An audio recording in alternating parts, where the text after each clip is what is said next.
Hello, my name is Liz Walker and this is Jenny Hoey. We're from Youth Wellbeing Project and bringing you tricky conversations unfiltered. We would love to have your chats and comments in the live stream. So if you have any questions or want to add any comments, tell us where you're coming to us from. We'd love to say hi. And Jenny, we're here tonight to talk about an incredible human, Collin Kartchner. Now, you've listened to him far more than what I have. Tell me about Collin. I felt like I knew him. I've listened to his podcasts in my car for a couple of months now. He only brought out his first podcast, I think, in May. He had such an authentic way about him. He spoke in a very casual manner, but his message was profound, and he did not deter from that message. I've heard him interview people on every subject a parent is facing today. And to be honest with you, I was just so relieved to find someone else who felt exactly the same way that I did. And his message was very clear. We're not saying kids shouldn't go online, right? That is not the message. The message is delay for as long as possible, giving your child a smartphone and social media. So yeah, I just want to make that clear. We're not anti the internet in any way, but he talked a lot about the various problems that came up when you handed your child that phone. And what I loved is he had 4 kids. He clearly adored them. He often brought them into, the podcasts just in terms of referencing. None of them have phones. And, my heart really goes out to that family. It would be utterly devastating. Yeah. So if you're not familiar, Collin Kartchner passed away last week. It was very sudden. And the world has lost an incredible human. He was doing a phenomenal job reaching thousands of kids in schools with a really direct message. We're going to listen to some of Collin tonight. I just want to play a few minutes of his TED Talk, and we'll be resharing his content over the coming months because he always had some great stuff to say. So I'm just going to share my screen and we'll just play a little bit of Collin. Hopefully I can get this up here. Application window. Gosh, here we go. Let's go. Dr.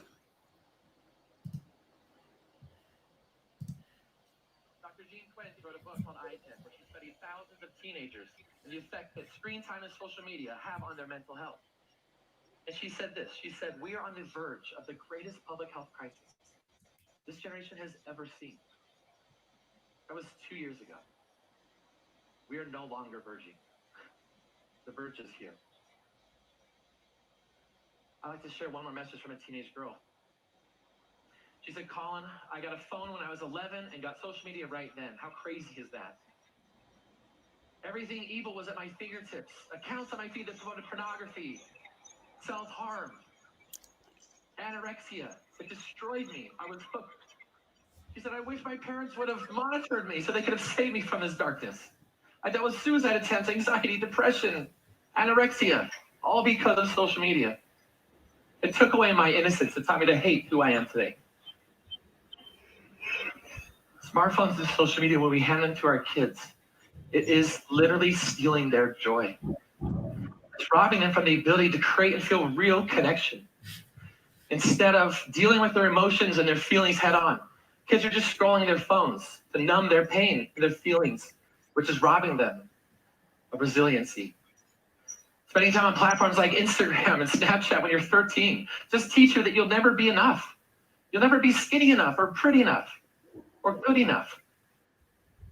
That your worth isn't inherent, but it's contingent upon virtual likes, follower counts, filters, and streaks.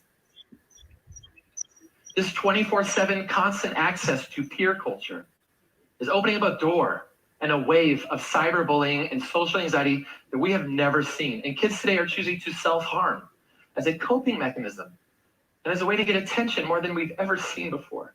Just last week in the UK, they released a study that said that 1 out of 4 children age 14 are self-harming, citing pressure from social media to be perfect as the cause. And a pediatrician right here in Utah, he said, Collin, 10 years ago, our typical day was treating kids who had tonsillitis and flus and colds and fevers. But now, me and all of my peers, we've had to hire full-time social workers and psychiatrists to work on site because we cannot keep up with this epidemic. And of course, cyberbullying has become a huge crisis. Our kids' entire self-worth at 13 is determined by virtual, unpredictable feedback.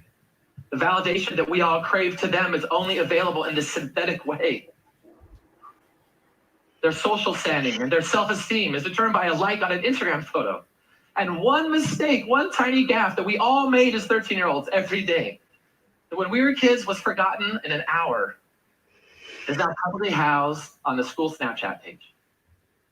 When you're 13 today, there is no place to run. There's no escape. And it is soul crushing. So what is the answer? How do we save the kids? Okay, so here we go. That was Collin's message, and he was unapologetic around wanting to make sure that our kids weren't sucked in to a soul crushing, in his words, life. And we're seeing this increasingly. Absolutely. I listened to a podcast he did early in October. I was really upset last week when I heard that he'd passed. And in that podcast, he actually says, people ask me why I always seem like I'm in a hurry. And he said, but I feel there's such an urgency. And sadly, he actually, and I listened to it just this weekend, so it was quite chilling. He said, I never know when I'll be taken from this earth. I have to get this message out there. So if there's one thing I'm left with, it's that everyone in this space, and certainly for myself, I have never been more determined to get the message out there. He spoke clearly about the fact that we can't speed up the brain development of our children. They don't have the ability to navigate what is required. We struggle. I struggle, and I'm an adult. So we need to reflect on just how their brains only fully develop in their 20s. Now we can guide them and teach them, but not when they're little. Yeah, exactly. And, to give a kid such a powerful device when they're really young is a really dangerous thing to do. I mean, they just don't have the self-regulation skills that we want them to be able to have. I'm with you, Jen. I use my phone too much. I struggle with self-regulation, and I'm sure most adults here do. And so to give a smartphone to a kid is not really smart. Increasingly, as we understand the brain and we understand the impacts, we have to be prepared to make some tough decisions around this. And I mean, what we're saying is based on research. Often people say, well, kids with, that are, social media or device use or regularly using phones can't cause depression. Well, the research is actually saying the opposite. I'm just going to put up some research here right now. This is called The Consequences of Compulsion, a 4-year longitudinal study of compulsive internet use and emotion regulation difficulties. Now, granted, this is talking about compulsive internet use, but what it said, key findings here I've underlined in red. We found no evidence that emotion regulation difficulties preceded the development of increases in compulsive internet use, the consequence model. Our findings indicate that teaching adolescents general emotion regulation skills may not be as effective in reducing compulsive internet use as more direct approaches of limiting internet use. So, I mean, that's really quite profound that, you know, compulsively using the internet is causing emotional regulation difficulties. It's causing young people to not be able to manage those big emotions. You know, the rest of Colin's TED talk there I listened to today, and he was really clear on, you know, the inability of kids to manage those big emotions and the implications of self-harm from the messages they receive. Yeah, and he also touched a lot on gaming, which I'm also opposed to, well, for young kids. And the day before he passed, he interviewed, I think it was a pediatric neurologist, who gave an example of a patient who'd been in his office with some form of epilepsy. And what the doctor said to the parents was, look, we may be able to treat this without medication if you can regulate your child's sleep. So the child was gaming for hours and hours and hours a night. And he said, so you'd have to put a very, very firm sleep pattern in place for him. And the child lay down on the ground in a fetal position, sobbing. Now, we're talking about a teenage boy. And the doctor said, would you rather have epilepsy or your game? And the boy said epilepsy. And, you know, we do have to really appreciate the fact that these are industries that have absolutely no incentive to do anything different. And I think when you talk about emotional regulation, there are two sides to it. One, they'll go on their devices and they'll get very distressed by social comments from peers, etc. Or they could have a fight with their parents and go on their phones to disconnect from those feelings that they have. You know, I mean, I don't know if any of us have ever felt really unhappy and gone and scrolled through Instagram to look at, I don't know, beautiful furniture. I'm just throwing out an example. But that is moving away from how you're, you know, feeling inside and dealing with your emotions. And that's what you have to do to learn to emotionally regulate, is deal with the feelings. Yeah. So, yeah, just being able to manage those big emotions is a life skill. And yeah, as you say, when we distract and you know, get so wrapped up in devices, that becomes a lost skill or a lost art. I really love the message that Collin talks about. He says, you know, he often has parents ask him when is the right age to give a kid a smartphone. And his response is, well, when are you prepared for them to see online pornography? Exactly. And do you know what that is? You know, do you know what online pornography is? Or, you know, when should my kid get Instagram? Well, when are you prepared for them to become insecure about their body image and lose their childhood innocence and appreciation for just being a kid and in loving the skin that they're in? And, you know, Instagram, Snapchat, TikTok, you know, all extremely hypersexualized environments. When are we prepared for our kids to have to navigate that? That's and right. Better off to delay. He went into, you know, he wasn't just, he said very openly that he had to obviously use these accounts. Instagram was his biggest way of actually getting kids to reach out to him. But I listened to a podcast he did in July, I think it was July, where he goes undercover and creates you know, an account pretending to be a young girl. And he was actually brought to tears in the podcast saying what happened. And I don't know if anyone's seen that brief Bark video when the girl goes undercover, or the mum goes undercover, but something similar happened. And he said he could not believe, you know, the number of men approaching him, explicitly asking him for things. Now, you know, I don't know how, frankly, I would not be impressed if that happened to me. I do not know how a child of 10, 11, 12 navigates this, especially if their parents have not openly talked to them about sex and, you know, the challenges that they could face. And I'm not sure how many parents know how bad it really does get on there. Yeah, so it's really important that we check out these apps and check out the platforms that our young people are on, and really making sure that we have regular open conversations It's never too late to put on the brakes, particularly if your young person, if your teenager is experiencing intense emotional difficulties, intense anxiety, thoughts of self-harm. What does a digital detox look like? And journeying through with them to see if they notice any benefits from peeling back from their social media and smart device use. What does that look like for them in terms of improved outcomes? Right. And if you've already given your kid a device, then certainly making sure that we educate. But if it's becoming a problem, journey through with them. Ask them, Right. hey, what would this look like? Is this how you want to live your life? What would it look like if we work with you to pull back on so much use? What would it look like to go on a detox?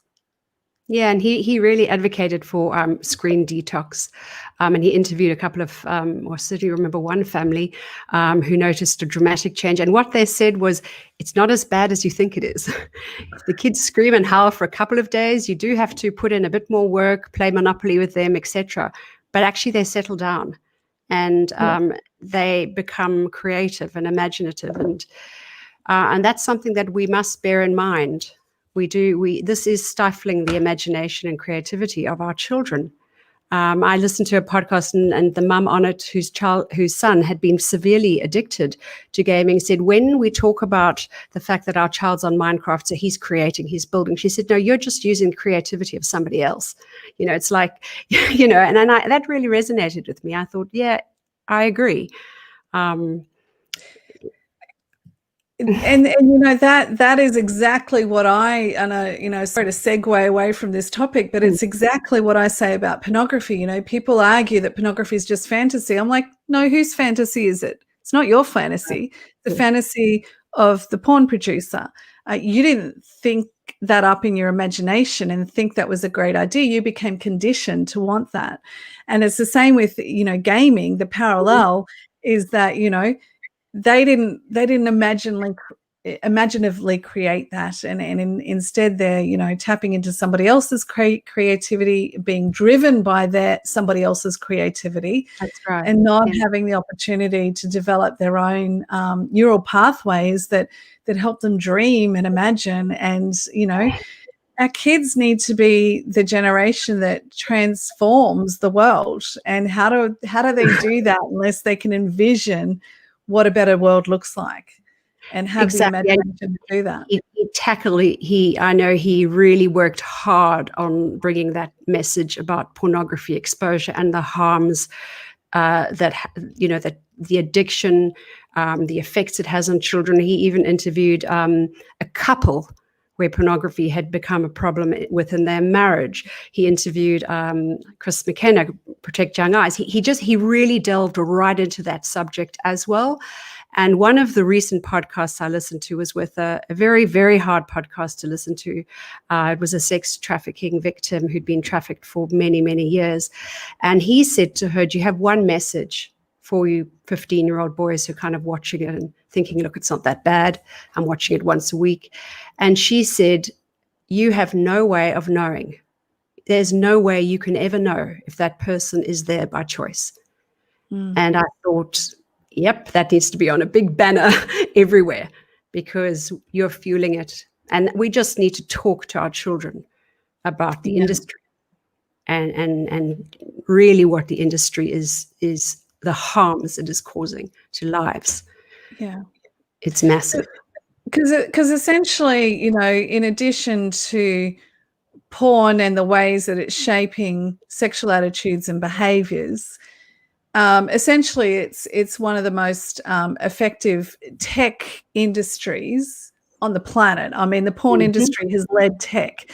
And if we look at the social dilemma, we encourage our viewers, if you haven't seen the social dilemma, make sure you do, because they use specific algorithms to drive our behaviors.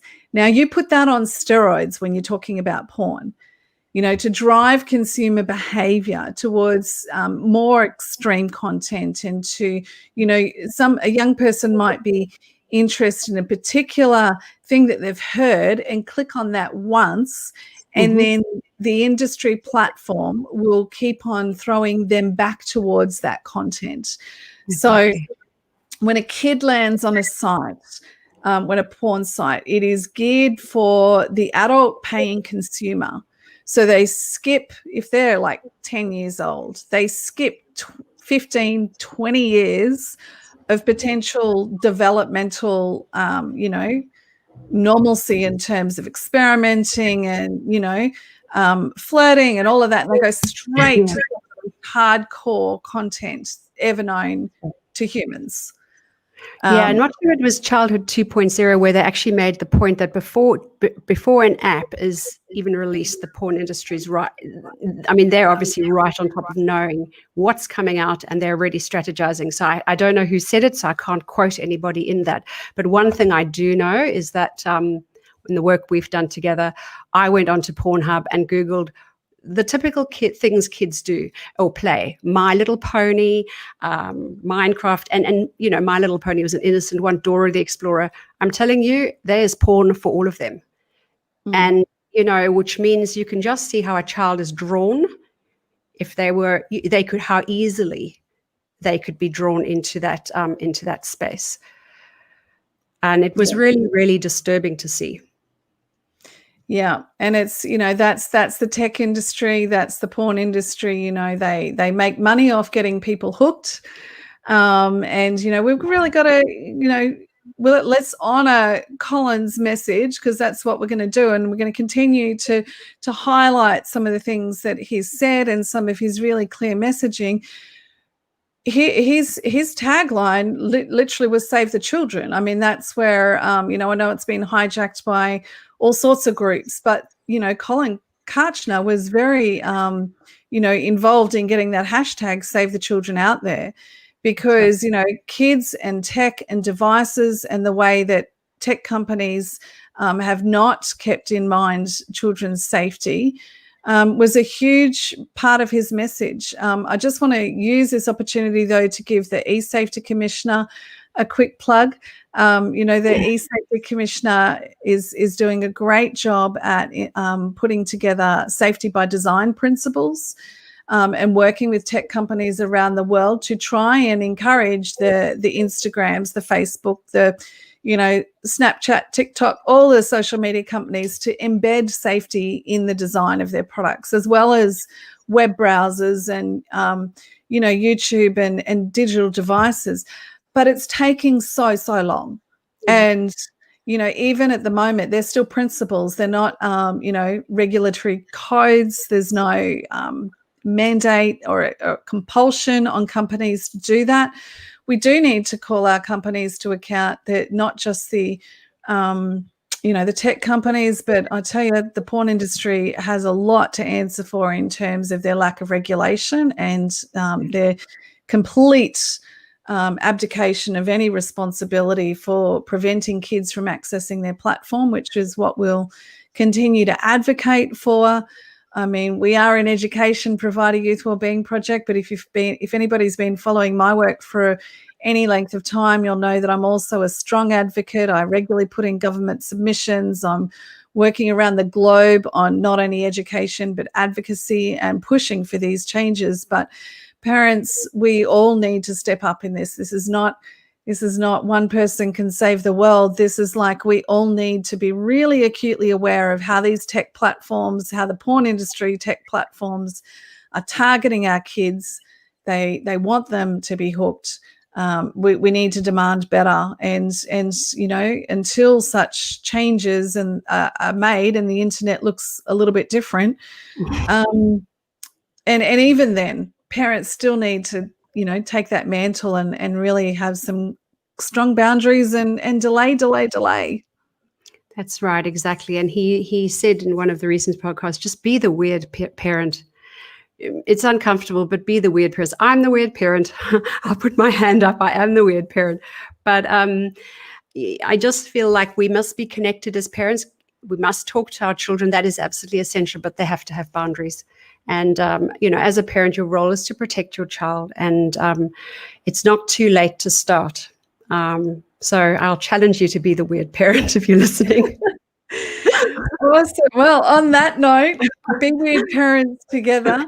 Challenge the status quo. Do things differently. We have to for our kids. They will probably be objectionable that they're not the 13-year-old with a device, but we have to remember that that 13 age platform for apps and gaming and whatever, that has nothing to do with the psychological or emotional suitability or safety of that app. That has everything to do with data collection. It's got nothing to do with this is the recommended age where your child is going to thrive if they have access to it. So we have to keep that in mind, and we have to make those tough choices. So be weird, be the weird parent. Yeah, that's the message. Okay, well, we'll put a podcast, maybe one of his podcasts up, weekly, just to keep this alive, and our message will stay the same, really. And again, I just want to reiterate, this is not an anti-internet message. The Australian Centre to Counter Child Exploitation says if your child's in primary school, you need to supervise them. So let's just pay attention to that. But it's really about smartphone, social media, gaming. Let's try to wait for as long as possible. Yeah, absolutely. That's really good. Well, thank you for tuning in tonight. If you have any questions, please send them our way. If you want us to address a particular topic, we will be back next week. We tend to make it up as we go in terms of what we're going to be addressing. I have a list of about 30 different topics I want to cover. So like this week with the passing of Collin Kartchner, we really wanted to celebrate his life and honor him and thank, who knows if his family or any of his close friends will ever see this, but we just want to honor his legacy and thank him for the gift that he's been to the world. And, we can only hope to make half as much impact as what Collin did. And, that there's some really clear beacons of truth out here, just, really encouraging parents to step up and to do the very best that we can for our kids. And, the messages on social media and porn are certainly not going to bring out the best in our kids. So thank you. Embrace, what is it, joy mode? I don't know the exact expression, but don't take the joy away from children. And I guess I loved how he loved children. Yeah. And that's why we do what we do, right? Exactly. So we'll tune in again next week. And until then, have an incredible week. Good night. If you're concerned about children and young people's safety and well-being related to porn harms, find answers with Youth Wellbeing Project. Families searching for answers will benefit from our children's books, blogs, Facebook community, and other resources. The IQ programs provide classroom curriculum to equip educators for the task of supporting kids and teens to author their own future, instead of leaving it up to the porn industry to be their educator.